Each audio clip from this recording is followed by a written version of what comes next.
जय श्री कृष्णा भाइयों और बहनों। पूजा अर्चना सरोज गोयल मेरे चैनल का नाम है। आप सभी का मेरे चैनल में बहुत बहुत स्वागत है।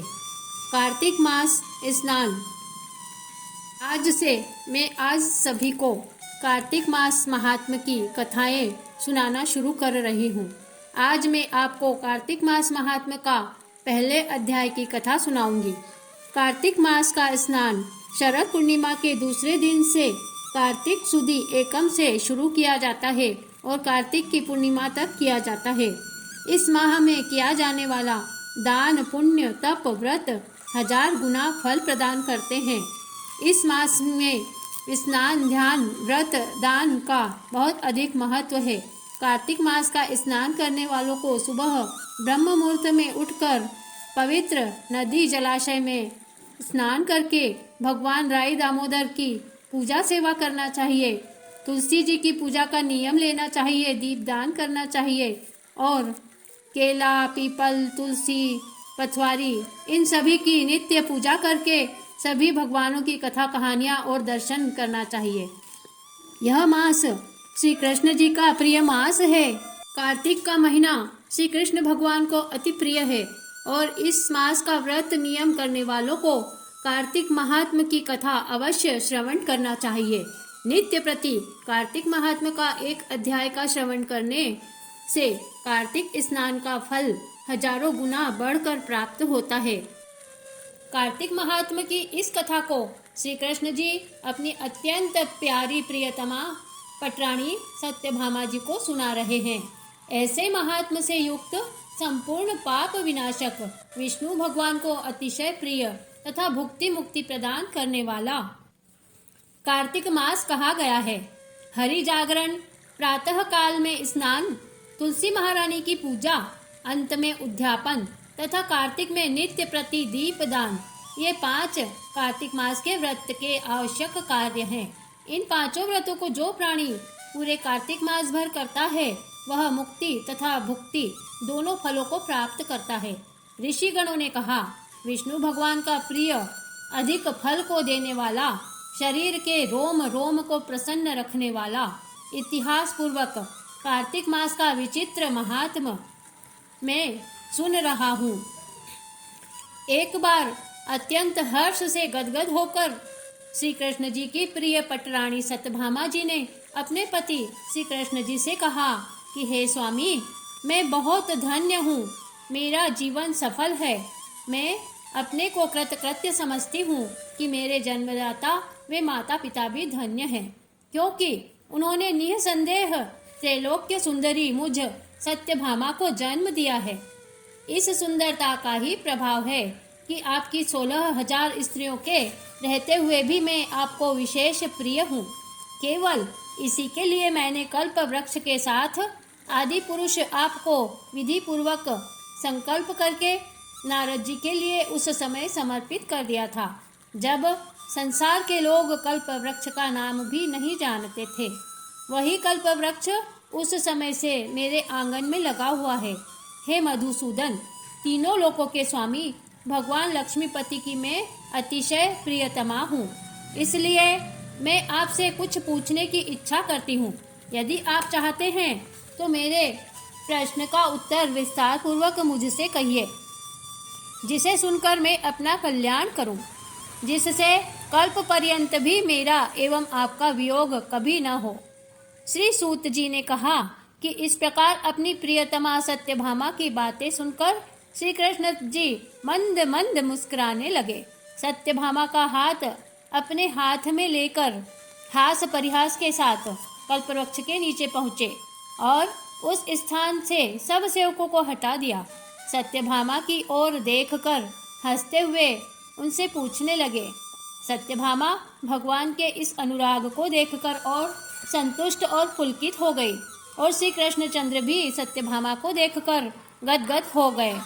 श्री भगवान ने कहा कि हे देवी, वास्तव में इस 16,000 स्त्रियों के रहते हुए भी तुम मुझे प्राणों से भी प्यारी हो। तुम्हारे लिए, तुम्हारी कल्पवृक्ष वाली जिद के लिए देवताओं के साथ मैंने इंद्र से भी लड़ाई कर ली थी। हे प्रियतमा, जो तुम पूछना चाहती हो वह बड़ी ही अद्भुत बात है। तुम्हें मैं जो किसी को न देने वाली वस्तु को भी दे देता हूँ, न करने वाला काम भी कर देता हूँ।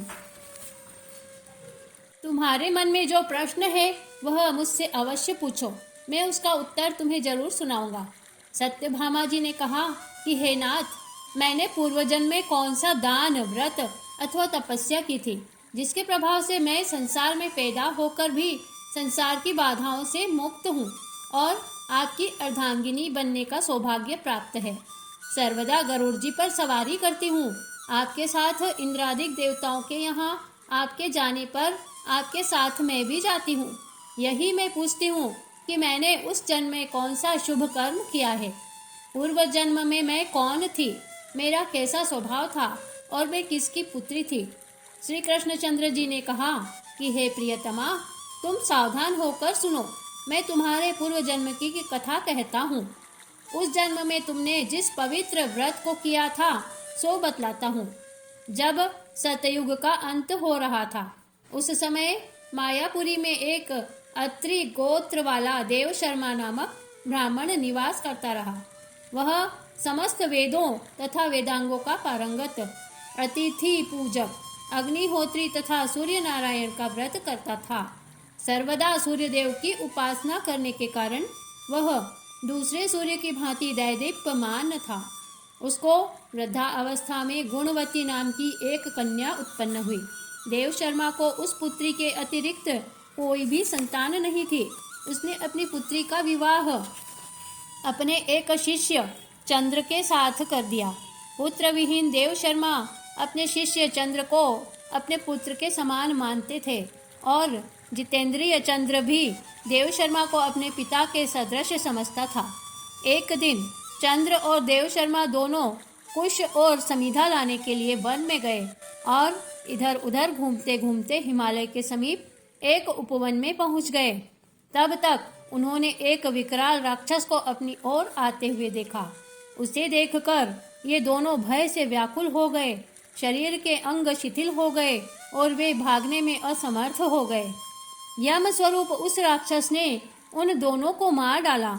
हमारे गणों ने उस क्षेत्र के प्रभाव और उन दिनों के धार्मिक स्वभाव के कारण उन दोनों को वैकुंठ धाम में पहुंचाया।